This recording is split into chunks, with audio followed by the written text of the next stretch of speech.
తెలంగాణ అధికార ప్రతినిధి వారు జాయినారు. ఇద్దరికి నమస్తే. దేవిప్రసాద్ గారు, సుప్రీంకోర్టు దాని వర్డిక్ట్ అనలేము, అభిప్రాయం ప్రకటించింది. ఇట్లా అన్నేసి నెలలు మీ దగ్గర మీ ఆఫీసుల్లో వేసుకొని కూర్చోమాకండి, కొంచెం తొందరగా క్లియర్ చేయండి అంటే శుతిమెత్తగానే చెప్పింది. అంటే రాష్ట్రాలకిను గవర్నర్లకి మధ్య జరుగుతున్న ఈ రగడ ఉంది చూసారా, దాని రిపర్కషన్స్ సుప్రీంకోర్టు దాకా తాకాయి. అనివార్యమైన పరిస్థితుల్లో సుప్రీంకోర్టు జోక్యం చేసుకొని పరిమిత జోక్యం అనే మాట వాడింది. అంటే చాలా confined intervention. How do you look at this points or this observation sir? నమస్కారం.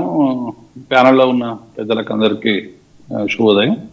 అంటే నిన్న సుప్రీంకోర్టు ఇచ్చినటువంటి తీర్పు స్పీకర్లకు సంబంధించి రాష్ట్రపతికి సంబంధించినటువంటి విషయాల్లో చాలా స్పష్టంగా, అంటే మనకి ఏ తీర్పులైనా రాజ్యాంగానికి లోబడే ఉండాలి. సుప్రీంకోర్టు అయినా హైకోర్టు అయినా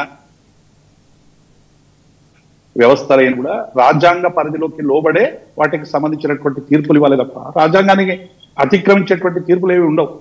నిజంగానే ఇలా రాజ్యాంగంలో ఉన్నటువంటి అనేక విషయాలు అమలు కాకపోవడం వల్లనే అనేక వ్యక్తులు కావచ్చు, ప్రభుత్వాలు కావచ్చు, పార్టీలు కావచ్చు, సంస్థలు కావచ్చు, ఇవాళ రాజ్యాంగాన్ని అమలులో భాగంగానే న్యాయం కోసం కోర్టులకు పోతున్నటువంటి సందర్భాన్ని మనం చాలా చూస్తా ఉన్నాం.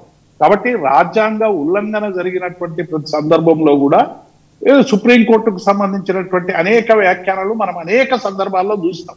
సమాన పనికి సమాన వేతనం దగ్గర నుంచి, ఫెడరల్ స్ఫూర్తి దగ్గర నుంచి, ఈ గడువు దగ్గర నుంచి నిన్న ఇచ్చినటువంటి తీర్పు చాలా స్పష్టంగా ఏదైతే రాజ్యాంగంలో లిఖించబడి ఉన్నదో, రాజ్యాంగం ప్రకారం ఇప్పటికే అధికారాలు ఉన్నాయో అధికారాలని ఒకసారి స్పష్టం చేస్తూ చెప్పింది. అధికారాలని రెండు వైపులా వాడుకునేటువంటి ఏ పద్ధతి అయితే ఉందో, గవర్నర్ విచక్షణకు వదిలేస్తున్నామంటే అది ఎంతవరకు ఎప్పటి వరకు అనేటువంటి స్పష్టత లేనటువంటి సందర్భంలో ఇవాళ చాలా స్పష్టంగా ఒక సూచన చేసింది.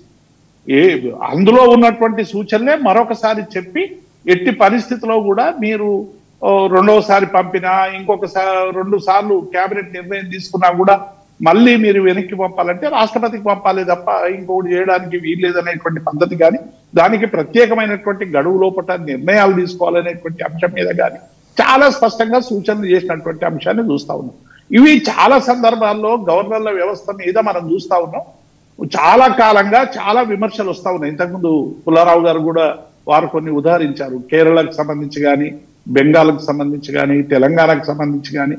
ఇవన్నీ కూడా ఎందుకు వస్తున్నాయంటే గవర్నర్ల వ్యవస్థ అంతా కూడా ఇవాళ ఒక రాజకీయపరమైనటువంటి నియామకాలు. ఎందుకంటే సహజంగానే ఏ పార్టీ అధికారంలో ఉన్నా ఆ పార్టీకి సంబంధించినటువంటి కొంత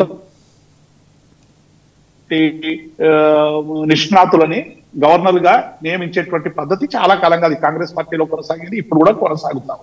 ఇటువంటి సందర్భంలో ఇప్పుడు ఏమైతా ఉందంటే ఒక రాజకీయ పార్టీకి అనుకూలంగా లేనటువంటి అంశాలను ఇంటెన్షనల్ గా వాటిని తృణీకరించేటువంటి పద్ధతి కానీ, పక్కకు పెట్టే పద్ధతి కానీ, అమలు చేయలేనటువంటి పద్ధతి కానీ ఒక సహజ ప్రక్రియగా మారిపోయింది. గవర్నర్లు గతంలో ఎన్నడూ ప్రెస్ మీట్లు పెట్టి ఆ రాష్ట్ర రాజకీయాలకు సంబంధించినటువంటి, ఆ రాష్ట్రానికి సంబంధించినటువంటి అనేక అంశాలపైనే ఎప్పుడు కూడా వారు పబ్లిక్ లో వచ్చి మాట్లాడడం అనేటువంటిది చాలా అరుదుగా మనం చూసినాం గతంలో, ఎక్కడో 1-2 సందర్భాలు తప్ప. కానీ ఇటీవల ఏమైపోయిందంటే ఒక ప్యారలల్ గా వాళ్ళు కూడా ఈ ప్రభుత్వాలకు సంబంధించినటువంటి రాజకీయ పరమైనటువంటి విషయాల్లోనూ, ప్రజా నిర్ణయాల్లోనూ వాళ్ళ వైఖరిని తెలియజేసేటువంటి ఒక పద్ధతి కొనసాగుతాం. కాబట్టి దీనివల్ల కొన్ని సమస్యలు ఉత్పన్నమవుతా ఉన్నాయి.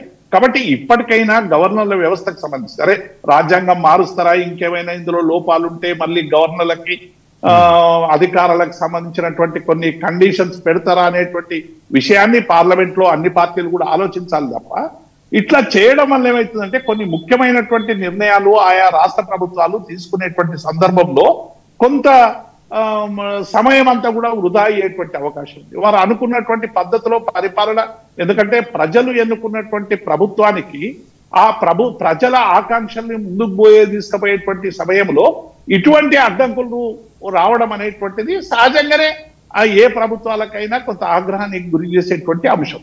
కాబట్టి ఇటువంటి విషయంలో కొంత లోతుగా ఆలోచించాలి. సుప్రీంకోర్టు ఇచ్చినటువంటి తీర్పును మా పార్టీగా మేముగా స్వాగతిస్తాం.